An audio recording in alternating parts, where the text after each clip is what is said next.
Texte de Saint Jean de Kronstadt, chapitre 2. De la prière. Première partie. De l'esprit de la prière. La prière, c'est l'élévation de l'esprit et du cœur vers Dieu.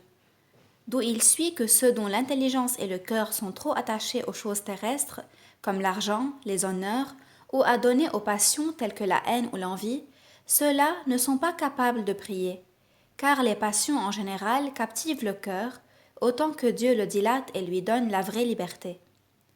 Lorsqu'un homme mauvais s'adresse à un homme de bien pour le prier de lui venir en aide, il fait tout son possible pour lui ressembler en apparence, afin que sa demande soit couronnée de succès.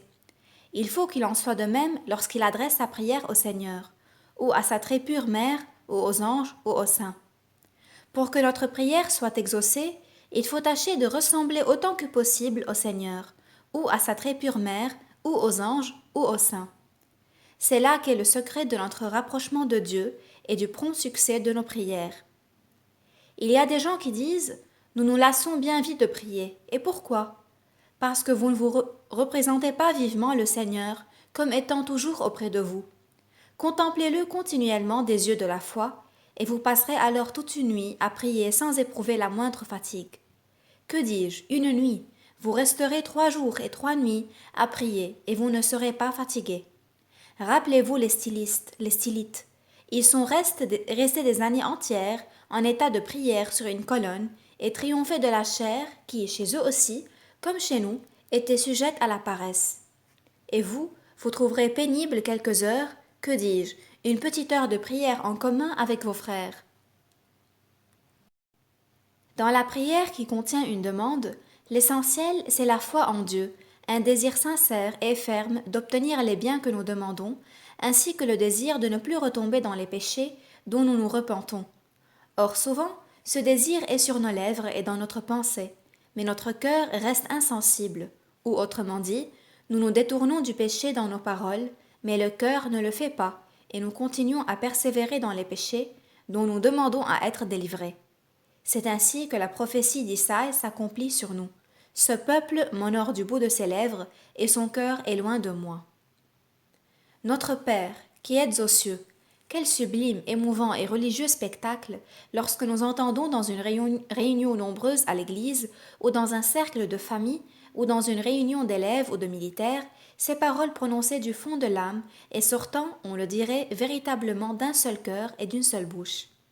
Quel sublime spectacle lorsque nous voyons que ces paroles se réalisent dans la vie même des hommes.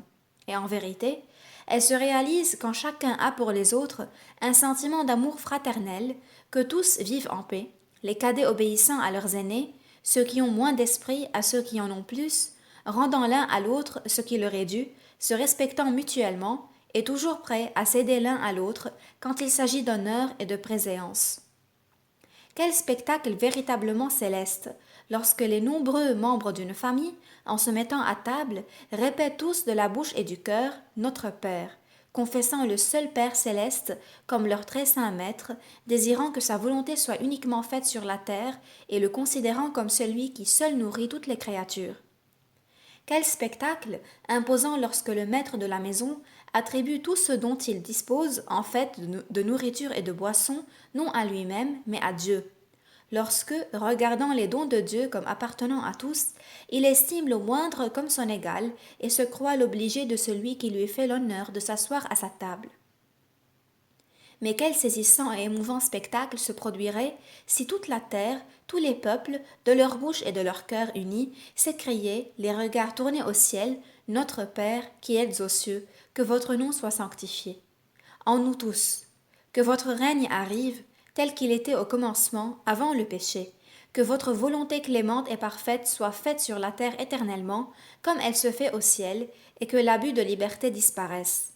Donnez-nous aujourd'hui notre pain de chaque jour, pardonnez-nous nos offenses, etc. Oh, si tous les hommes avaient ces mêmes pensées et ces mêmes désirs. Mais il en sera ainsi un jour. Oui, ce jour viendra, où tout le genre humain ne formera qu'un seul troupeau, où il n'y aura qu'un bercail et qu'un pasteur. Moyen de réussir dans une bonne œuvre. Lorsque tu fais ta prière du soir ou du matin, demande-toi bien ce que tu as à faire pour accomplir cette œuvre et désire sincèrement d'en venir à bout pour la gloire de Dieu. Le Seigneur et sa très pure mère éclaireront ton esprit, inspireront à ton cœur une pensée lumineuse qui te fera voir comment tu dois agir pour l'accomplir. Si tu veux par exemple écrire un discours ou un sermon et ne sais quel sujet choisir dans ton cœur en ce moment aride et privé des eaux vives de la grâce, pense-y bien sincèrement pendant ta prière, et le Seigneur, ainsi que sa très pure mère, te montreront clairement le sujet que tu dois prendre avec tous ses détails, au point que ton cœur soudainement, éclairé, verra nettement tous les côtés du sujet que tu auras à traiter. Lorsque tu vois que ton prochain a des défauts et des passions, prie pour lui.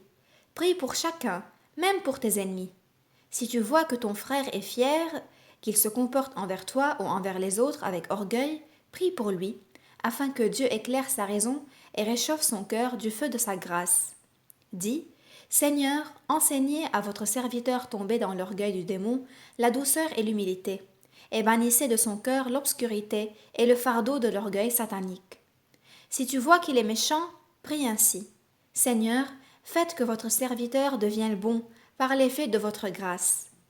S'il est avide d'argent et cupide, dis, ô notre trésor impérissable, ô notre richesse inépuisable, faites que votre serviteur que vous avez créé à votre image et à votre ressemblance comprenne le mensonge trompeur de la richesse et sache que tout ce qui est terrestre n'est que vanité, ombre et rêve, que la vie de chaque homme n'est qu'une herbe éphémère, une toile d'araignée, et que vous seul êtes notre richesse, notre paix et notre joie.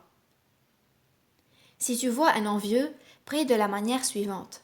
Seigneur, éclairez la raison et le cœur de votre serviteur en lui apprenant les dons sublimes innombrables et ineffables qu'il a reçus de votre inépuisable générosité. Dans l'aveuglement de sa passion, il vous a oublié, ainsi que vos dons précieux, et se croit pauvre, étant même au sein de l'abondance dont vous l'avez comblé, et il regarde d'un œil d'envie les biens qui appartiennent à vos serviteurs, et dont, ô bienfaiteur inexprimable, vous nous comblez tous, chacun selon nos forces et selon les vues de votre volonté.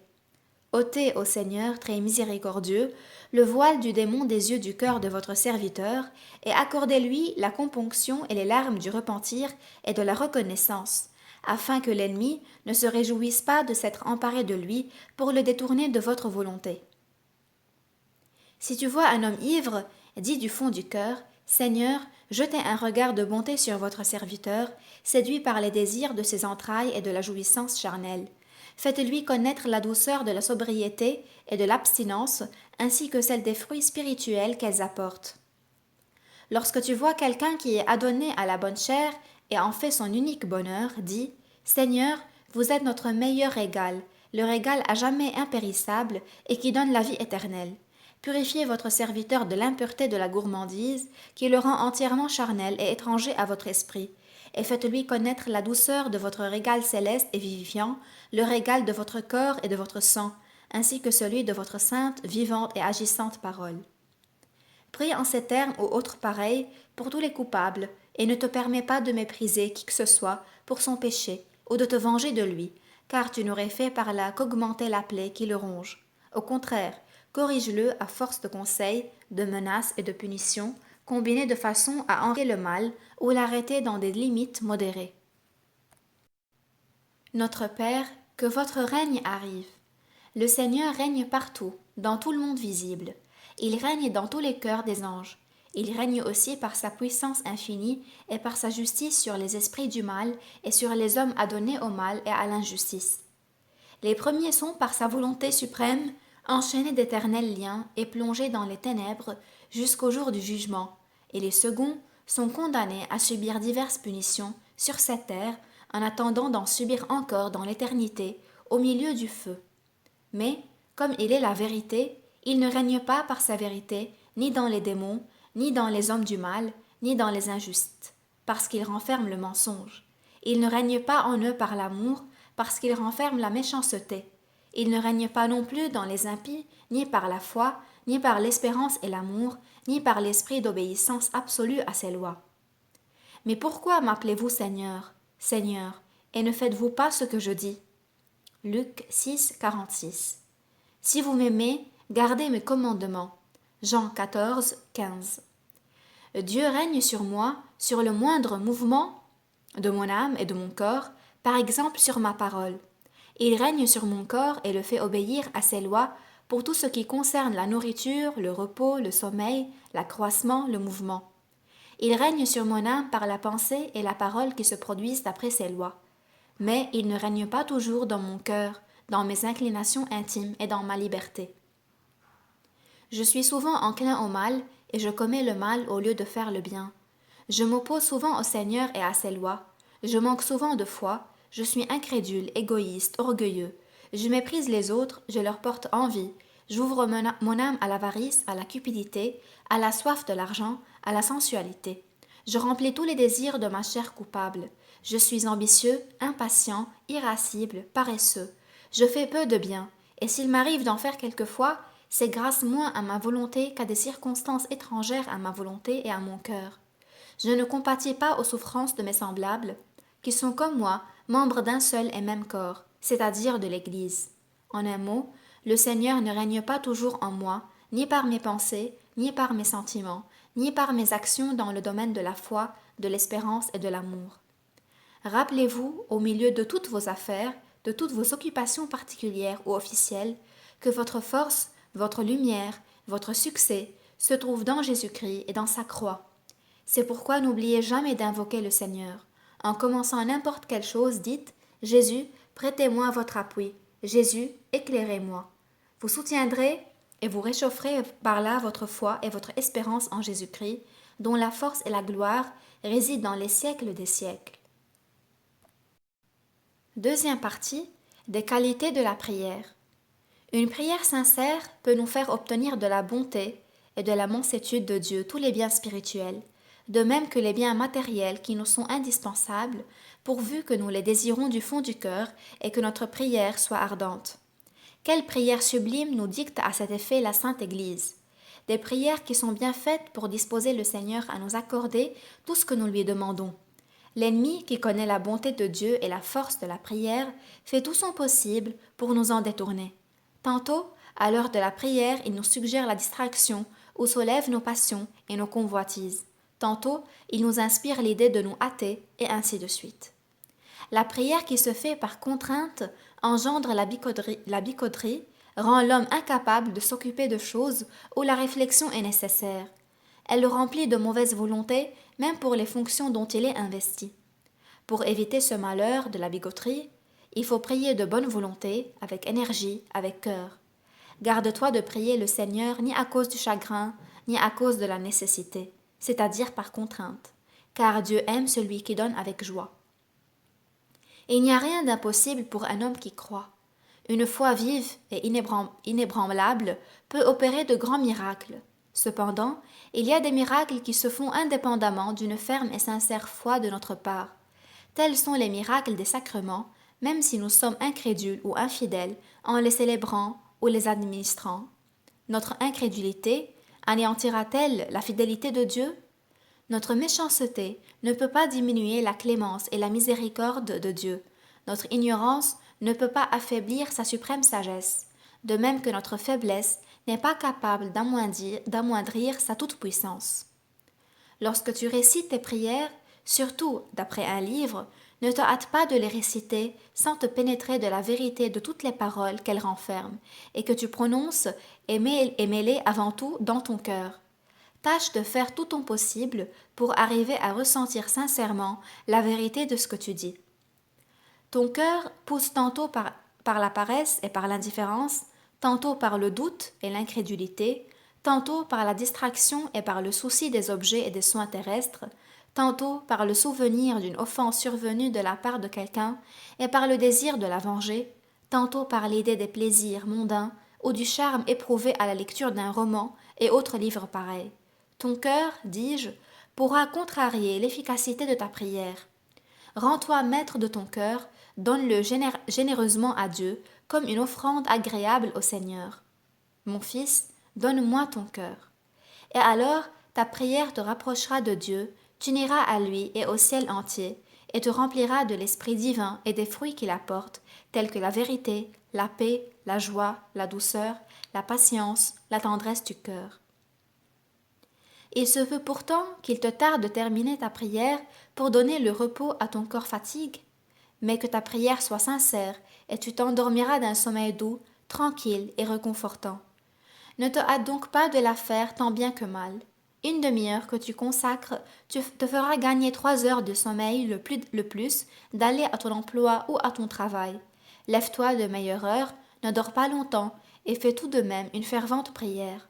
Tu te sentiras tranquille, énergique, et tout ce que tu entreprendras dans la journée sera couronné de succès. Ton cœur éprouve-t-il le désir de se livrer à la vanité mondaine? Brise ce désir et que son trésor soit non la vanité, mais Dieu. Apprends à ton cœur, avant tout, à s'attacher à l'Éternel par la prière et non à la vanité du monde, afin que tu ne sois pas livré à la honte au jour de ta maladie et à l'heure de ta mort. Tout riche que tu puisses être aux yeux du monde, tu te présenterais à Dieu pauvre de foi, d'espérance et d'amour. Si tu ne pries pas, comme je viens de le dire, ta vie manquera de perfection, car tu ne pourras pas acquérir la foi, c'est l'entendement spirituel. Nous voyons parfois quelqu'un avoir l'air de prier, mais ne faire par là que travailler pour le démon caché dans son cœur, parce qu'il ne prie que de la bouche, tandis que son cœur reste froid et éloigné du Seigneur, sans ressentir, sans désirer ce que la bouche demande et profère. Il y a de même beaucoup de communiants qui communient peu sincèrement, sans apporter au pied de l'autel tout l'amour dont ils devaient être pénétrés, mais venant communier de la bouche seule, et du manger, l'amour de l'argent, l'orgueil, la colère, l'envie, la paresse, et que ce cœur est bien loin de celui qui est tout amour, toute sainteté, toute perfection, toute sagesse et toute bonté. De pareils hommes doivent examiner leur conscience, se repentir sincèrement et se rendre bien compte de l'importance de la prière en général et de la communion en particulier. L'indifférence envers Dieu et la froideur dans la prière viennent du démon. C'est de lui que vient ce froid glacial des âmes. Quant à nous, aimons le Seigneur ardemment, aimons-le autant que doivent l'aimer ses enfants. Donnez-nous cet amour au Seigneur, car sans vous, nous ne pouvons rien faire. Vous êtes pour nous tout, et nous ne sommes rien. Vous nous avez appelés du néant à l'existence, et c'est vous qui nous donnez tout. Observe comme règle dans la prière qu'il vaut mieux dire 5 mots qui partent du cœur que d'en dire une infinité qui ne serait proférée que des lèvres. Si tu remarques que ton cœur est froid, que tu n'es pas disposé à prier, arrête-toi. Dispose ton cœur à prier par une pensée touchante quelconque, par exemple par la pensée de ton iniquité, de ta pauvreté spirituelle, de la misère et de la pauvreté de ton âme, ou en pensant aux immenses et incessants bienfaits dont Dieu te comble et qu'il prodigue à tout le genre humain, mais surtout aux chrétiens. Commence alors ta prière sans te hâter et avec un sentiment sincère. Si tu n'arrives pas à réciter toutes tes prières en un temps donné, ne t'en désole pas, car une seule prière dite lentement et avec ferveur est infiniment plus utile que si tu récitais toutes tes prières, mais vite et sans attention. J'aimerais mieux ne dire dans l'Église que 5 paroles dont j'aurai l'intelligence que d'en prononcer 10 000 inconnues. Sans doute, il serait bon si nous pouvions, en priant, prononcer 10 000 paroles avec ferveur. Le Seigneur tient compte aussi des heures de labeur qui lui sont consacrées et de l'intensité du labeur. Il les pèse, et c'est selon la quantité de paroles sincères dites dans notre prière qu'il nous envoie la quantité de lumière et de chaleur spirituelle de paix et de joie que notre âme demande. C'est bien si l'on peut prier longtemps et souvent, mais tous n'entendent pas, mais ceux à qui il est donné, que celui qui peut entendre entende. Ceux qui ne peuvent pas faire une longue prière feront mieux de prier moins longtemps, mais avec toute l'ardeur de leur âme. Te voilà à ta prière. Tu pries avec recueillement et ferveur, tu ressens intérieurement quelque chose qui te dit que le Seigneur t'entend et t'accueille favorablement. Tes pensées abondent de paix, ton cœur est tranquille et joyeux. Subitement, vers la fin de ta prière, tu faiblis, la paix disparaît, ton cœur se refroidit, ta pensée sommeille, et tu te sens sous le poids d'un énorme fardeau qui oppresse ton cœur. Tu éprouves une peine énorme, une sorte de répulsion même pour la prière, au lieu de la facilité et de la disposition que tu avais pour elle auparavant. Ne te laisse pas abattre par ce changement, mon ami. Ce sont les embûches de l'ennemi qui aime à se jouer de nous, surtout lorsque nous sommes sur le point de terminer nos pieuses occupations. Il veut nous faire tomber dans le découragement et nous faire croire que toute notre persévérance à poursuivre notre sainte œuvre n'a abouti à rien. Apprends par là à ne pas laisser faiblir ton esprit, ne fût-ce que pour un instant pendant la prière. Apprends à prier en esprit et en vérité, sans défaillir, sans te permettre aucune supercherie envers le Seigneur, c'est-à-dire à ne pas prononcer un seul mot dissimulé ou hypocrite, mais à faire en sorte que toute ta prière ne soit que l'expression de la vérité, l'interprète du Saint-Esprit, et qu'aucune de tes paroles ne serve au mensonge de l'ennemi et ne devienne l'organe du démon. Si ce malheur t'arriverait, tu sentirais comme un feu infernal brûler ton cœur. Oh, alors prie sincèrement le Seigneur de t'en délivrer et reconnais devant lui du fond de ton cœur ta faute, c'est-à-dire ton hypocrisie durant la prière. Tu verras que le soulagement et la paix ne tarderont pas à se produire en toi. Ne te presse pas, dis tout et fais tout tranquillement, tu en auras le temps. C'est l'ennemi qui presse et qui trouble, car la précipitation est toujours troublante et ne mène à rien de bon. Si tu veux, dans ta prière, demander quelque grâce à Dieu, prépare-toi d'abord à ressentir une foi ferme et inébranlable, et prends toutes les précautions pour écarter le doute et le manque de foi. Il va de soi que la foi aussi parfaite que possible est la condition sine qua non d'une bonne prière. En effet, sans la foi, il serait insensé de s'attendre à recevoir de Dieu ce que tu lui demandes. Une telle manière de demander est une véritable offense envers Dieu, car c'est l'offenser que douter de lui, et il ne prodigue pas ses dons à ceux qui l'injurent. Le Seigneur dit, « Tout ce que vous demanderez dans la prière avec foi, vous le recevrez. » Ce qui veut dire, si vous demandez sans croire ou avec doute, vous ne recevrez pas. Si vous aviez la foi, dit-il encore, et si ne vous doutiez pas, vous diriez à cette montagne d'aller se jeter dans la mer, et la montagne vous obéirait. Cela veut dire que si vous ne croyez pas absolument, et si vous donnez au doute le moindre accès dans votre âme, vous ne serez pas en état de faire le prodige. Demandez donc avec foi, sans le moindre nuage de doute, dit l'apôtre Jacques. Que celui qui doute ne s'attende pas à recevoir quelque chose du Seigneur. L'homme dont le cœur est partagé est inconstant dans toutes ses voies. Le cœur qui doute que Dieu puisse lui donner ce que nous lui demandons est puni pour avoir douté par une angoisse douloureuse. N'offense donc pas Dieu, ton Maître suprême, par l'ombre même d'un doute, et surtout toi qui as eu personnellement des preuves innombrables de la toute-puissance de Dieu. Le doute est un blasphème envers Dieu, un audacieux mensonge du cœur ou de l'esprit mauvais que le démon glisse en nous contre l'esprit de vérité.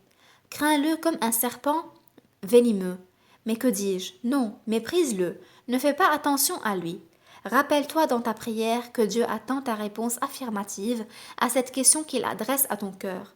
Crois-tu que je puis le faire? Et tu dois répondre du fond de ton cœur, oui Seigneur, je le crois. Tu recevras alors selon ta foi. La réflexion suivante pourra t'aider à dissiper ton doute. Je demande à Dieu un bien non pas imaginaire ou fantastique, mais un bien réel.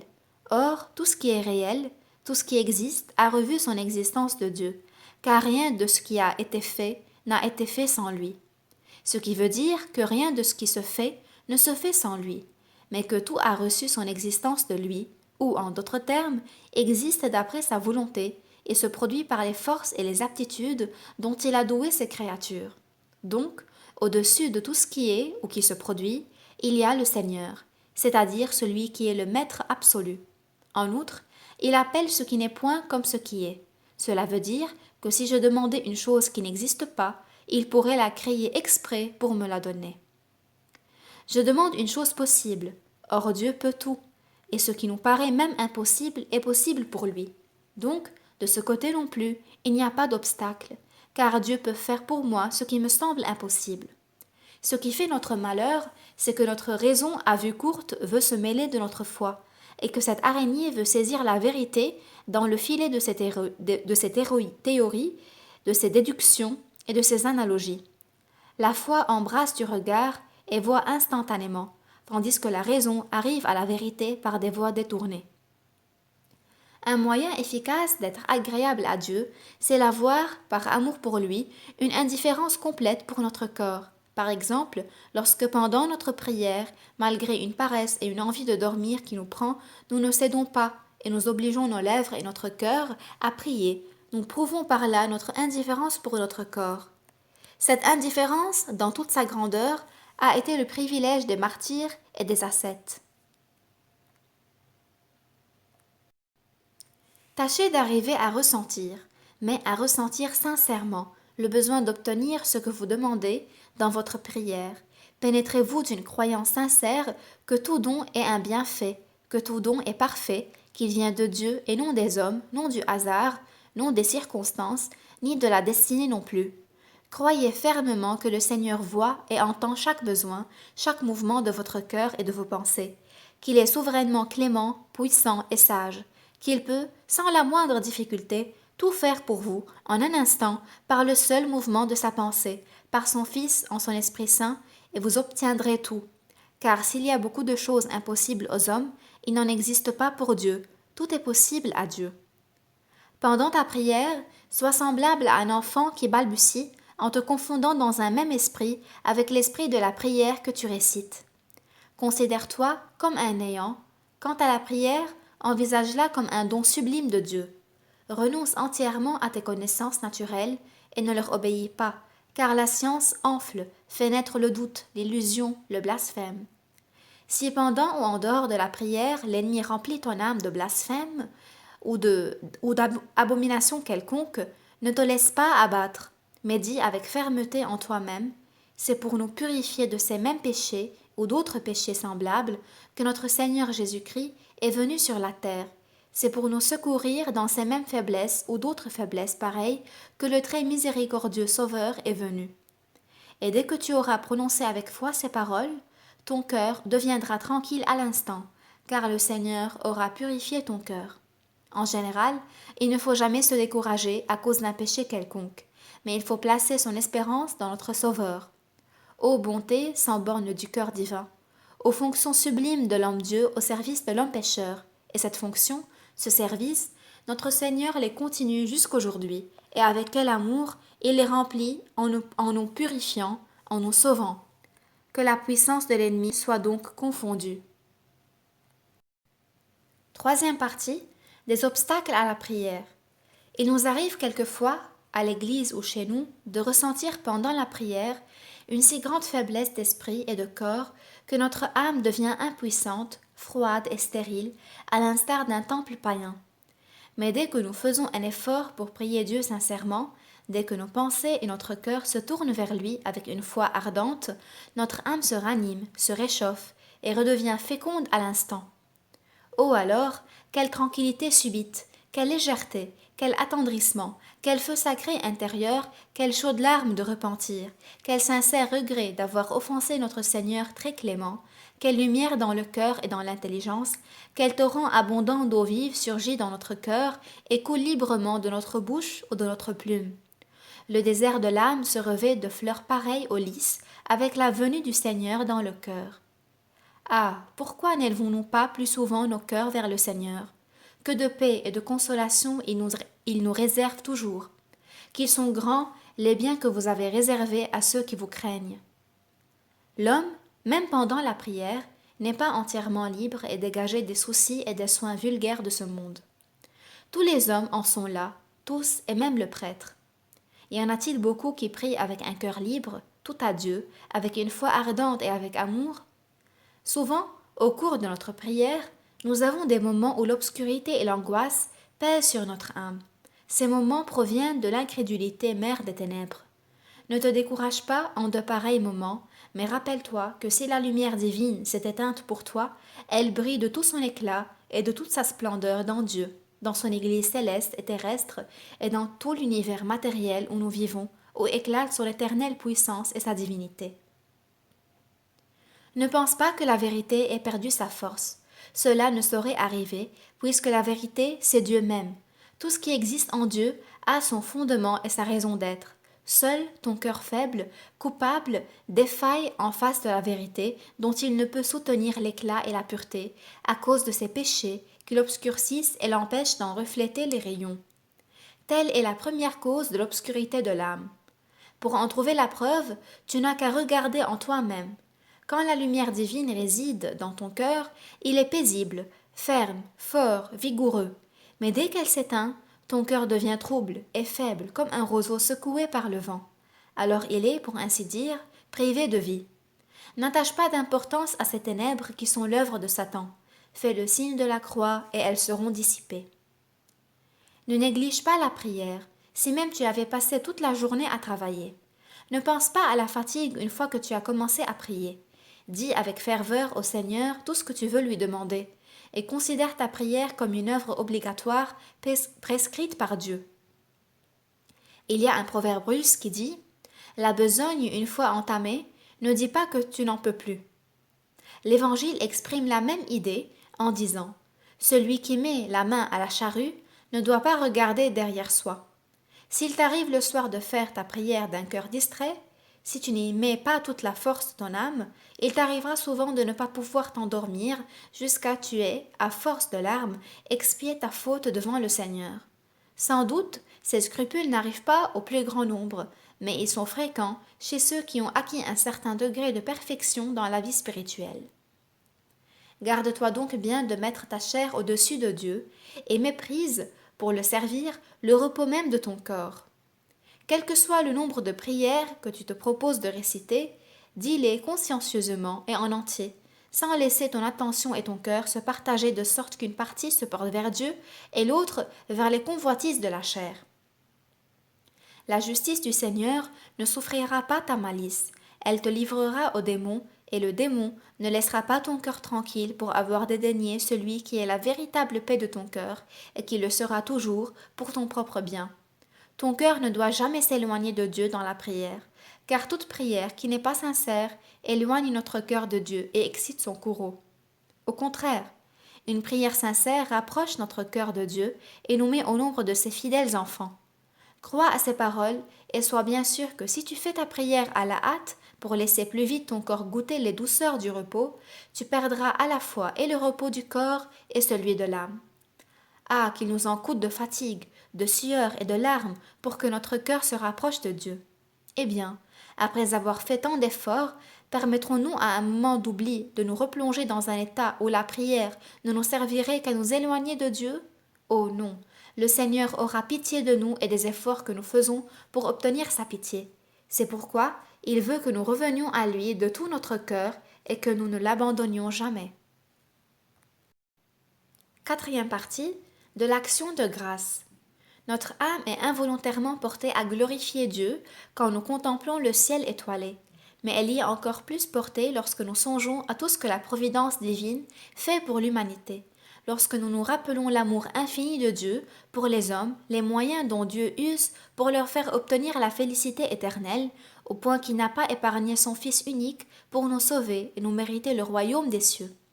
Il est impossible de ne pas glorifier Dieu si nous songeons que dès l'origine du monde, nous sommes prédestinés à la félicité éternelle, et cela vraiment sans que nous la méritons. Si nous reconnaissons que pendant toute notre vie, nous recevons de Dieu la grâce pour travailler à notre salut, si nous pensons quel nombre infini de péchés nous sont pardonnés, et cela, non une fois ou deux fois, mais continuellement, quelle abondance de dons naturels nous sont accordés, depuis la santé du corps jusqu'au souffle de l'air et jusqu'à la goutte d'eau qui tombe du ciel. Nous sommes involontairement portés à glorifier Dieu lorsque d'un œil stupéfait nous contemplons la variété infinie de la création sur la terre, dans le règne animal, dans le règne végétal et dans le règne minéral. Quelle sage organisation existe partout, dans les êtres les plus grands comme dans les plus petits. Une glorification involontaire s'échappe du cœur et l'on s'écrie « Ô Dieu, que vos œuvres sont magnifiques, vous avez tout accompli dans votre sagesse. Gloire vous soit rendue, ô Seigneur, qui avez tout créé. Seigneur, que puis-je vous donner? Comment puis-je vous remercier pour les faveurs immenses et incessantes dont vous me comblez, moi et tous mes semblables? À tout moment, je me sens animé par l'action de votre Saint-Esprit, je respire à tout moment l'air que vous avez créé, cet air qui est doux, agréable, sain et fortifiant. Je m'éclaire de votre lumière spirituelle, pleine de joie et de vie, ainsi que de la lumière matérielle qui est aussi votre création. Je jouis par la communion de la très douce et vivifiante nourriture du corps et du sang du Sauveur, et je me subsente en outre d'aliments matériels. Vous me revêtez d'un splendide vêtement royal, c'est-à-dire de vous-même, selon ces paroles. Vous tous qui avez été baptisés en Jésus-Christ, vous êtes revêtus de Jésus-Christ. Vous me donnez aussi mon vêtement matériel. Vous purifiez mes péchés, vous me guérissez et me délivrez de mes nombreuses et violentes passions. Vous faites disparaître ma corruption spirituelle par la puissance de votre bonté sans borne, de votre sagesse et de votre force.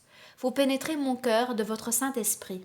Esprit de sainteté et de grâce, vous remplissez mon âme de vérité, de paix, de joie, d'espoir, de force, de courage, de hardiesse, de résistance, et vous rendez mon corps robuste et bien portant.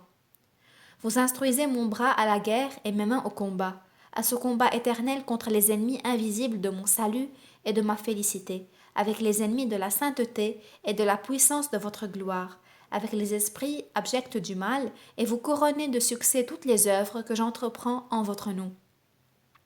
Pour tant de faveurs, je vous rends grâce, je glorifie et bénis votre très clémente, très grande et paternelle puissance, ô mon Dieu, ô mon Sauveur et bienfaiteur. Que les autres le conçoivent aussi comme moi-même je le conçois, ô sublime amour de l'humanité. Qu'ils apprennent à vous connaître, vous le Père de tous les hommes, qu'ils comprennent votre bonté, votre sagesse et votre force, et qu'ils vous rendent gloire avec le Père et le Saint-Esprit, maintenant et toujours, et dans le siècle des siècles. Amen.